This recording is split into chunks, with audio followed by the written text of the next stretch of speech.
L'info écho avec Capital. Le chiffre du jour, 0,5%, c'est le maigre rendement que les épargnants devraient obtenir de leur livret A dans les prochains mois. Aujourd'hui, les 55 millions de personnes détenant ce produit d'épargne bénéficient d'un taux de rémunération de 0,75%. Mais cela risque de changer à partir du 1er février 2020. À partir de cette date, un nouveau mode de calcul sera en effet pris en compte pour fixer ce taux. Contrairement à l'ancienne formule, il n'y a plus de garantie d'avoir un taux supérieur à l'inflation, analyse Philippe Crevel, directeur du Cercle de l'épargne. Or, avec les taux d'intérêt négatifs et la baisse de l'inflation, ce taux va vraisemblablement descendre à 0,5% en début d'année. L'info pratique Capital, à partir du 1er janvier 2020, les particuliers employeurs et leurs salariés plongent dans le grand bain du prélèvement à la source. Pour l'employeur, il faudra continuer à déclarer son salarié sur les sites internet de Page Emploi ou du CESU. Pour faciliter la vie des usagers, les URSSAF ont tout de même mis en place cet été 2 services, Page Emploi Plus et CESU Plus.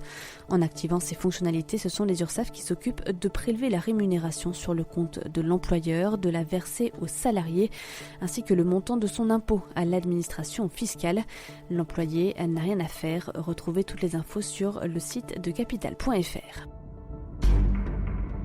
Le coup de gueule du jour est poussé par de nombreux clients de la SNCF anxieux pour leur voyage en train prévu à Noël. Il faut dire que l'entreprise publique enchaîne les couacs de communication, comme le détaille capital.fr. Si la SNCF a déclaré pouvoir transporter tous les passagers avec un billet pour le week-end de Noël, certains voyageurs n'ont toujours pas reçu de message confirmant leur départ comme promis par l'entreprise. D'autres ne comprennent pas les formalités d'échange de billets ou se plaignent de ne pas trouver de TGV disponible.